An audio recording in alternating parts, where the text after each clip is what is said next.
Minha gente, se vocês acham que conhecem histórias de sogras complicadas, preparem-se para a saga de Jéssica e Dona Branca, porque essa aqui aconteceu bem debaixo do sol quente de Belo Horizonte e tem todos os ingredientes de um drama que faria a Rede Globo pagar um cachê milionário. Jéssica era uma moça batalhadora, daquelas que não tinha medo de trabalho. Ela se virava em 2 empregos. De dia, era auxiliar administrativa no centro, e à noite, fazia uns bicos de freelancer escrevendo conteúdo para sites. Tudo para ajudar a pagar o apartamento em Contagem que ela e Carlos, seu marido, tinham financiado.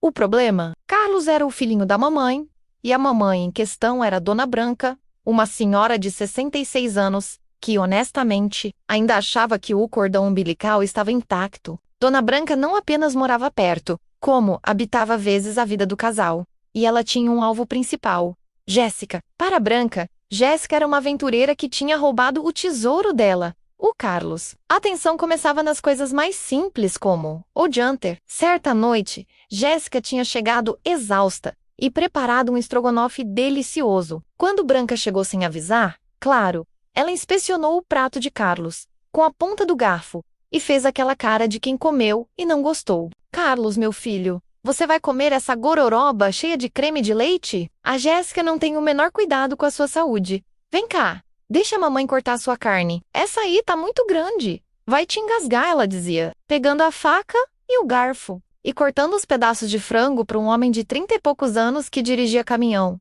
e tinha mais músculos que ela. Jéssica olhava para Carlos, buscando um aliado, um olhar de mãe. Para com isso! Mas Carlos apenas sorria docemente, mastigando o frango que a mãe tinha cortado, e respondia: Obrigado, mãe. A senhora sabe o que é melhor para mim. Aquilo era humilhante, mas Jéssica engolia. Ela pensava: é a mãe dele, tenho que ser paciente. A situação, porém, piorou drasticamente quando Jéssica descobriu a gravidez. A notícia, que deveria ser motivo de alegria, se tornou a nova arma de Dona Branca. A sogra não via o bebê como neto, mas como um novo Carlos que ela poderia criar direito. Longe da influência da moça interesseira, desde o primeiro trimestre, Branca começou a interferir em tudo. Jéssica escolhia um nome, Branca desaprovava. Jéssica comprava uma roupinha, Branca dizia que o tecido era sintético, ia dar alergia no bebê. Devolvia a peça e comprava uma melhor, que geralmente era um macacão velho, que Carlos tinha usado 30 anos antes, e que cheirava a naftalina. Um dia Jéssica estava fazendo um enxoval e notou que o saldo da conta conjunta estava baixo demais. Ela questionou Carlos, que evitou o assunto. Carlos, onde foi parar o dinheiro do berço? Eu tinha reservado para comprarmos na Savassi neste final de semana. Carlos coçou a nuca, visivelmente desconfortável. Amor, é que a mamãe achou melhor a gente segurar um pouco. Ela disse que você anda gastando demais. Sabe como é, né? Ela tem mais experiência com finanças, e ela usou parte do dinheiro para investir num fundo de previdência para o bebê. Jéssica sentiu o sangue subir. Investir? Carlos, a gente mal tem dinheiro para a fralda do primeiro mês. E você me tirou da administração da conta. Só porque sua mãe mandou? Quem trabalha em 2 empregos para manter essa casa? Sou eu. Não fala assim da minha mãe, Jéssica. Ela só quer ajudar. E você tem um jeito meio descontrolado com o cartão. Ela viu que você comprou um monte de roupinhas desnecessárias. A verdade era que Branca tinha feito um escândalo, convencendo Carlos de que Jéssica estava dilapidando o patrimônio da família e que, se ela continuasse no controle, o bebê não teria futuro. Carlos, o eterno filhinho da mamãe, acatou a ordem sem questionar a esposa. Jéssica percebeu que a sogra estava tentando systematicamente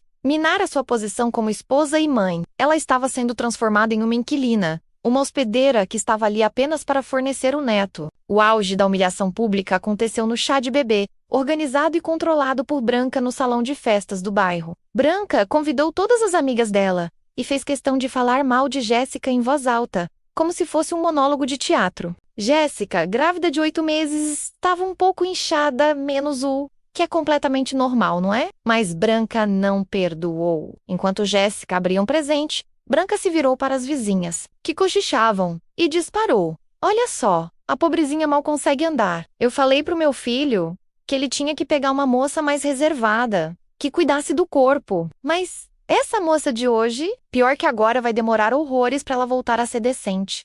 Meu filho não merece uma esposa tão desleixada. Mas o que importa é o neto. Não é o neto eu cuido. Jéssica ouviu cada palavra. Seus olhos encheram de lágrimas. Mas ela não podia desmoronar ali, na frente de todo mundo. Ela buscou Carlos, mas ele estava na churrasqueira, de costas, bebendo refrigerante e rindo das piadas de um primo. Ele simplesmente não via, ou pior, escolhia não ver, o inferno que sua mãe fazia na vida da esposa. Jéssica foi para o banheiro e chorou silenciosamente, prometendo a si mesma que, por mais que doesse, ela ia manter a cabeça erguida pelo bebê. Mas a dor da exclusão era sufocante. Ela estava sendo expulsa do seu próprio papel, antes mesmo do filho nascer. Aquele dia marcou a decisão silenciosa de Jéssica. Ela precisava se afastar de Dona Branca, custasse o que custasse. A reta final da gravidez foi um pesadelo logístico. Branca insistiu que Carlos e Jéssica deveriam se mudar para a casa dela, alegando que o apartamento de Contagem era pequeno demais e que ela poderia ajudar 24 horas. O que a minha nora sabe sobre cuidar de recém-nascido? Nada! Ela é mole, frágil. Vai me deixar passar as noites acordada não, meu filho. Vocês vêm pra cá. E o quarto do bebê já está pronto, Branca decretou. O quarto do bebê era, na verdade, um anexo da suíte de Branca, projetado para que ela tivesse controle total do acesso à criança. Carlos, é claro, achou a ideia ótima. Jéssica resistiu, mas a pressão foi tanta que ela concordou em passar apenas o resguardo na casa de Branca, estabelecendo uma regra. O bebê dorme no meu quarto comigo, e a responsabilidade primária é minha. Branca sorriu, mas em seus olhos havia um brilho frio de quem já tinha planos para subverter essa regra. O grande dia chegou. Jéssica deu entrada no Hospital Mater Dei, um dos melhores de Belo Horizonte. O parto foi difícil, mas no final, um menino lindo, forte e saudável veio ao mundo. O pequeno Gabriel. Jéssica estava exausta, mas radiante. Aquele bebê era sua força, a sua vitória. Dona Branca, ao visitar o neto na sala de recuperação, não demonstrou o menor carinho por Jéssica. Ela mal olhou para a nora, focando apenas no bebê. Ele é a cara do Carlos, igualzinho. Quando nasceu, graças a Deus ele puxou a genética boa da nossa família, ela comentou como enfermeira, ignorando Jéssica que estava bem ao lado, mal se recuperando da cesariana. Nos dias seguintes, Branca estava obcecada. Ela vinha em horários não permitidos. Tentava dar mamadeira sem autorização mesmo. Jéssica insistindo na amamentação. E criticava a forma como Jéssica segurava o filho. Jéssica, você está segurando ele mole demais. Você vai derrubar meu neto. Me dá aqui, você está muito aérea. Deve ser os remédios. Ela repetia, tentando arrancar Gabriel do colo da mãe. Jéssica estava tão fragilizada pós-parto que mal conseguia lutar fisicamente, mas a exaustão emocional estava chegando ao limite. Carlos estava por perto, mas ele via as ações da mãe, como zelo de vó. A enfermeira responsável pelo PS-parto do Jéssica, uma senhora experiente chamada Dalva, de sotaque mineiro carregado, já estava observando a dinâmica tóxica. Ela percebia o pavor nos olhos de Jéssica, sempre que a sogra entrava no quarto, e o excesso de posse de Dona Branca. A noite do terceiro dia seria crucial. O hospital estava mais calmo. Jéssica estava dormindo profundamente, medicada. Carlos havia saído para buscar comida e atender um telefonema importante fora do quarto.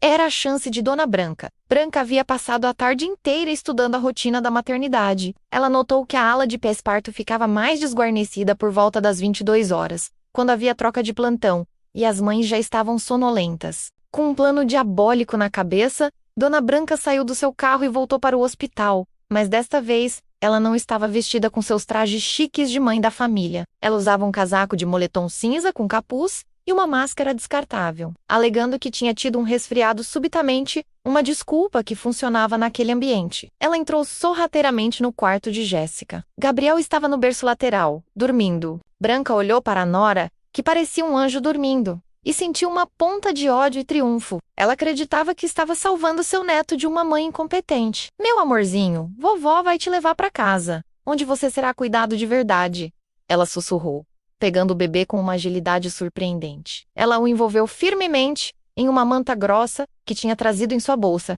e começou a se dirigir para a saída. O plano de Branca era descer pelas escadas de serviço, fingir que estava levando o bebê para algum exame. Ela havia memorizado alguns jargões hospitalares e depois ir direto para o carro, sem que Carlos ou Jéssica acordassem. Ela tinha certeza que se levasse Gabriel para sua casa, e chamasse um advogado, conseguiria a guarda provisória alegando que Jéssica estava incapacitada emocionalmente. No entanto, a enfermeira Dalva, aquela senhora atenta que monitorava a situação, estava fazendo uma ronda rápida antes de passar o plantão. Dalva já tinha visto de tudo em anos de maternidade. Ela viu Dona Branca saindo do quarto de Jéssica, de capuz, e com o bebê firmemente apertado, caminhando rápido e olhando nervosamente para os lados, evitando o olhar. Aquilo não era a postura de mãe. Mães geralmente andavam devagar e protegiam o rosto do bebê. Dalva parou Branca no corredor, bem na saída da ala. Com licença, senhora. Onde a senhora está levando essa criança a essa hora?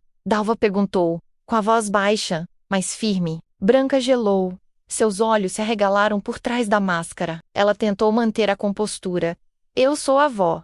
Meu nome é Branca. Tô levando ele para fazer um exame rápido que o médico pediu. Aqui no andar de baixo. Exame de icterícia. Branca gaguejou, usando um termo que mal entendia. Dalva não se convenceu. Ela notou que o bebê estava com a pulseira de identificação virada.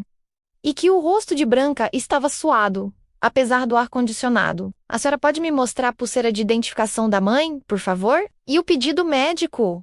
Assinado? Os exames noturnos são sempre acompanhados por um funcionário do hospital. Dalva insistiu, bloqueando o caminho. Branca sentiu o pânico. Ela não tinha nenhuma documentação, nem a pulseira da mãe. Ela tentou desviar. Não seja ridícula. Eu sou a avó. Minha nora está dormindo profundamente. Say me a Tracer. Ela vai reclamar. Eu sei cuidar do meu neto. Branca elevou a voz, tentando criar um tumulto para fugir. Neste momento, Carlos voltou ao andar, com o celular na mão. Ele ouviu a gritaria. Mãe, o que está acontecendo?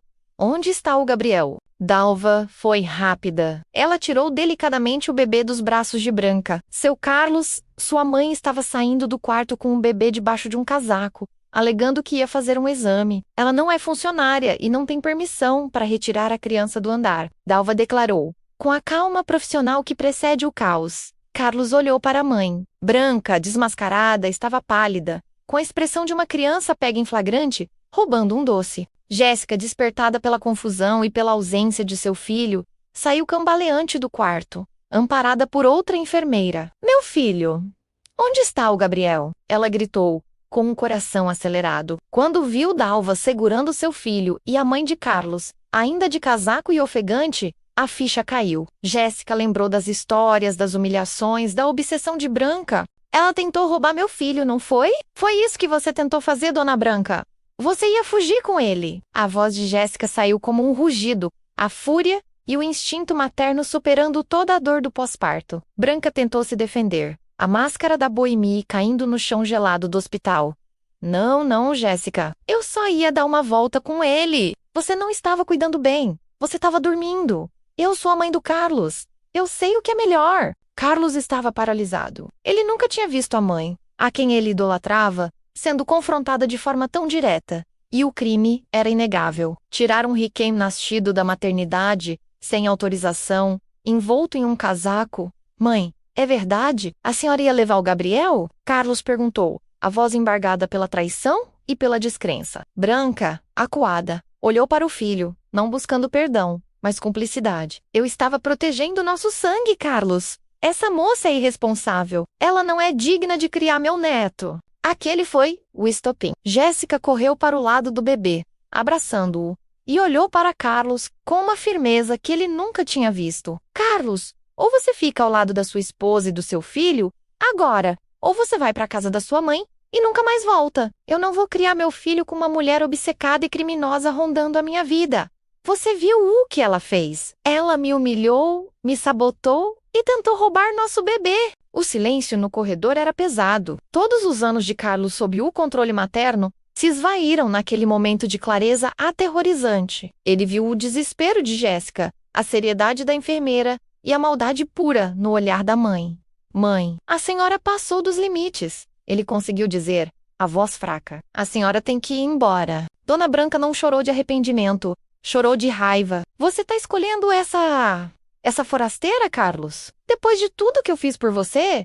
Você é um ingrato. Eu estou escolhendo meu filho, mãe. E a mãe dele, Carlos respondeu, finalmente assumindo seu papel de marido e pai. A enfermeira Dalva chamou a segurança do hospital e Branca foi escoltada para fora, sob ameaça de denúncia por sequestro de menor. Aí Imagine lá, saindo humilhada e expulsa de forma vergonhosa do hospital de luxo de BH, foi a justiça mais doce para Jéssica. Naquele dia, Jéssica não apenas deu à luz a seu filho, mas também deu à luz a uma nova mulher, uma que não se dobraria mais. Jéssica e Carlos voltaram para o apartamento em Contagem. Carlos, transformado pelo choque, pediu perdão e assumiu as responsabilidades do casamento e da paternidade. Ele cortou o acesso da mãe às finanças e impôs um distanciamento rigoroso. Dona Branca tentou ligar, tentou visitar, mas foi barrada. Ela se viu sozinha em sua casa grande, cercada apenas pelos fantasmas de sua obsessão. Ela não tinha perdido apenas o neto,